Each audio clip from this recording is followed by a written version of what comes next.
Bapa, Engkau adalah Tuhan yang mengasihi kami.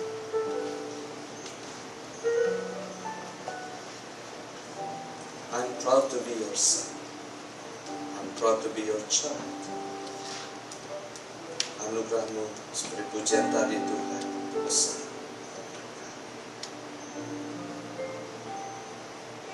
Walaupun kadang-kadang kami tidak mengerti, terutama kalau kami sedang berada dalam satu masalah, satu tofan yang besar sedang melanda hidup kami. Kadang-kadang kami bertanya, Tuhan apa Engkau lupa sama kami? Tapi kami mau tahu pasti, karena firman-Mu Yeremia 31:3 berkata, I have loved you with an everlasting love. Tuhan mencintai kami dengan kasih yang tidak pernah putus. How can we forget? And how can God forget us? It is impossible. Because your love is an everlasting love, full of faithfulness. And even Paul said in his letter to Timothy, his mentee, though we are faithless, God is faithful. Tuhan Kau Allah yang setia, dan kami hanya perlu tahu itu saja.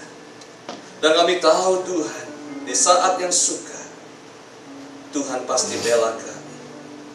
Di saat yang sukar pasti Tuhan sudah sediakan jalan keluar bagi kami.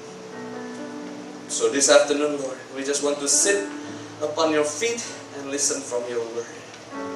The comforting word, the peaceful word, the word that will liberate our soul to sing that song again.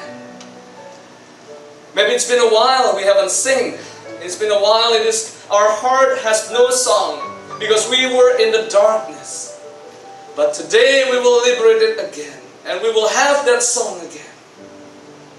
Didn't you say in Psalm that your mourning will last for a night and your joy will come with the morning?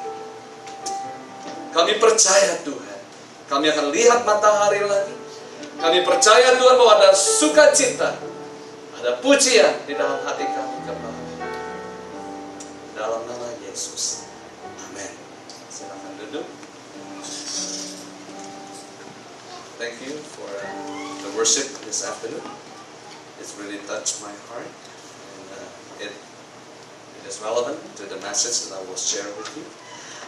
Mari sama-sama kita buka di dalam Yohanes pasal yang keempat. Yohanes pasal yang keempat. Firman Tuhan pada sore ini saya beri judul tentang Trusting Christ in Our Crisis. Percaya kepada Yesus dalam krisis kita. Kalau Anda mau tahu apakah saya kenal krisis, I have to say I learned a lot. Saya belajar banyak dalam 3 tahun penggembalaan kami, karena kami baru saja menggembala selama 3 tahun. Dan saya akan cerita sedikit nanti mungkin dalam penyampaian firman. Mari kita membuka di dalam Yohanes pasal yang keempat, ayat yang ke-46 sampai yang ke-54.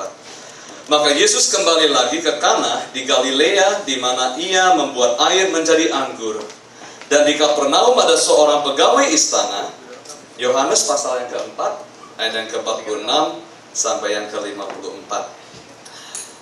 Ayat yang ke-46b. Dan di Kapernaum ada seorang pegawai istana, anaknya sedang sakit.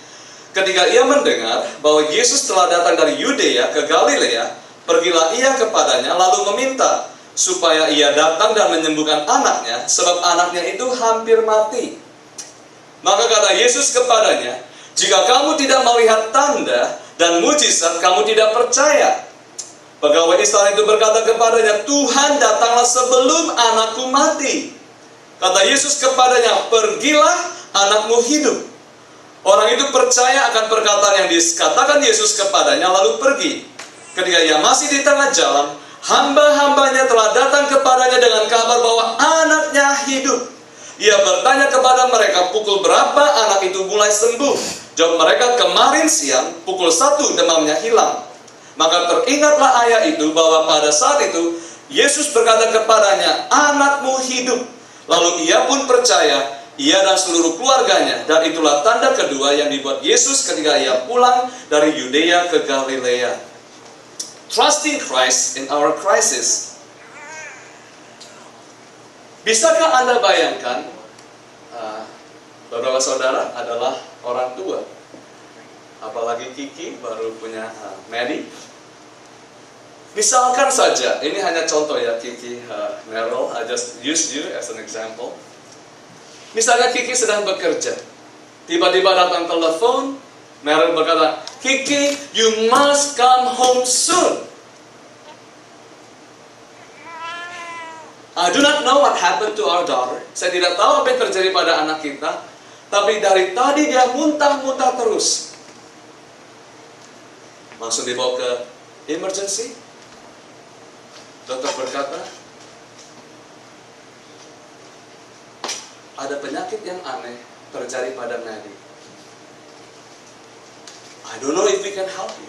Saya nggak tahu apakah saya bisa tolong. What would be the reaction of Kiki and Meryl when the doctor gave that kind of diagnosis? Sebagai orang tua pasti dia akan kalang kabut. Sebagai orang tua mungkin dia mulai bertanya, is there such a God? I have heard many times in the church, God is good. God is good all the time. All the time God is good.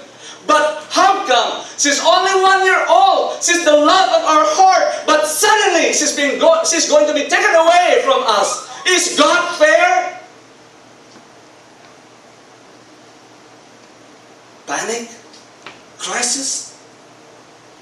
Dan cerita ini ceritanya bapak ini dipenuhi dengan kepanikan. Anaknya hampir mati. 2 minggu lalu kita baru saja kembali dari perjalanan kami selama 17 hari. Pada July 2nd, waktu itu kami ada di Columbus. Ada satu teman dekat kami, coba telepon dan coba cari kami. Tapi nggak bisa menghubungi kami, karena kami waktu itu sudah ikut convention, jadi nggak terima teleponnya. Sampai sesudah Juli 5 kami baru dengar kabar bahwa suaminya itu tanggal 2 hari Kamis malam harus dibawa ke ICU. Masih muda. Dia hanya usia 40 tahun. Tapi malam Kamis itu dia harus di-rush ke emergency room dan dia harus di-bypass. Karena semua blood vessel-nya have been clogged. Dia telepon kami karena operasi itu jalan dari jam 6 sore sampai jam 6 pagi Jumatnya sampai jam 3 sore. 9 hours operation. Dan kami baru saja lihat mereka waktu sudah kami pulang. It's scary. Di sininya dipotong, di pahanya dipotong, di tangannya dipotong. Supaya diambil urat-urat yang masih bagus untuk ditempelkan ke hati. Because the doctor has to make another way for the heart to receive the oxygen and to pump up the blood. Sesudah operasi, bleedingnya 8 jam. Dan istrinya sesudah operasi tidak bisa masuk menemui suaminya.